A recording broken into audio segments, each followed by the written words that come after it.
Hi, this is Jill from Simple Daily Recipes. You ready to make a homemade oil-free pasta sauce? Yeah, it's good. Of course it's good. I wouldn't be making a video out of it if it wasn't good. Okay, the other day, you remember I made the pizza potatoes out of the Instapot, but we did it on the slow cooker mode. Okay, and and things kind of turned out all mushy and everything. And then we all talked about how I should try pressure cooking it. So I did. But before I made the pizza potatoes, again in the Instapot, and pressure cooked them, I had to make the pasta sauce, okay? So this is almost like a two-part recipe video series kind of thing. This is the homemade pasta sauce part, and then the very next video after this one should be the pizza potatoes, unless you're coming in from some other playlist or something like that, and then you'll have to go looking for the two and match them up. But anyways, okay, so let's get started on this beautiful pasta sauce. All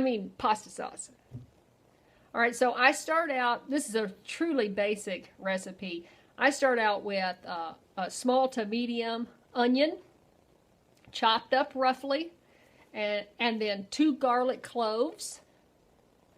Do you have one of these? My aunt, Debbie, gave me this little rubber tubey thing. It gets, you put the garlic in it and you roll it and it takes the skin right off. It's so easy. It makes playing with garlic fun. You know what I'm saying? Not that we play with garlic, but dealing with garlic. So simple. I love that thing. I would love to get a whole bunch of those and write simple daily recipes on it and like send you one. That's what I really want to do. If y'all know how to find those and I could put I love you on them and send them to you, let me know how to do that. Okay, so I'm chopping up my garlic. Now, traditionally, a pasta sauce recipe always starts with cooking the onions and the garlic until it's tender, and then adding the tomato sauce and stewing everything down. And you know what? I've just given up doing that a long time ago. I've learned through, and I've had this thinking reinforced by my slow cooking experiences that, if something cooks long enough, that first step of cooking the onions and celery and everything tender first is really unnecessary. I just think that's my thinking, and it seems to work out. Okay, so you see I've been putting all these ingredients in. Be sure to spill your tomato juice on your counter, because if you don't do that, this recipe is just complete. It won't work out. You have to spill something. And if you can spill some tomato juice, it is going to turn out delicioso. That's Spanish. I don't know Italian for delicious. I have no idea. Okay, so once you've got all your ingredients, or once I get all my ingredients in the pot, I just give it a good stir, and I put it on the stove. And, excuse me, my nose is itching. Get it on the stove, and I just put the lid on funny, like that, so that as the liquids are evaporating out slowly, it doesn't make a big mess. But I don't want to cover it, because I want some of the moisture. I want the water to evaporate out. I want the tomatoes to cook down, okay? So, and you just, get the heat up, and when the tomato sauce starts to bubble, then turn it down to like a medium-low, and give it a stir every 15 minutes, and cook it somewhere between 35 and 45 minutes. That's all it takes. It's really easy to do, but I think a good pasta sauce takes time. You can't rush it.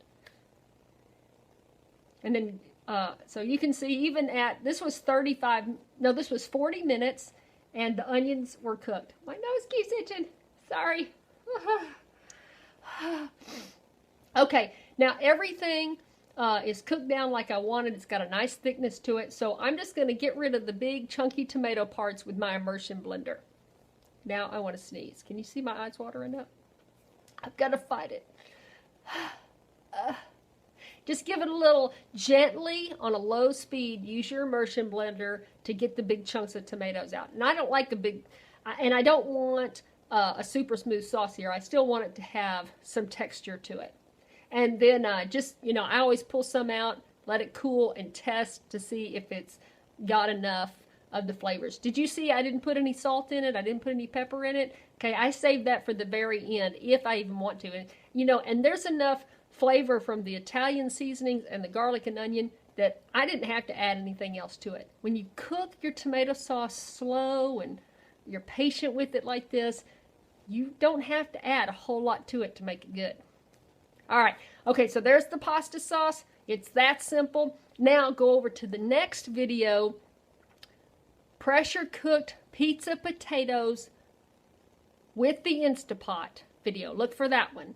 It'll be under pressure cooking, in the pressure cooking playlist, and then, or just stay in the uploads playlist, and then, you know, whatever, and that, look for that one, okay, and let's keep on going. Come on, come on.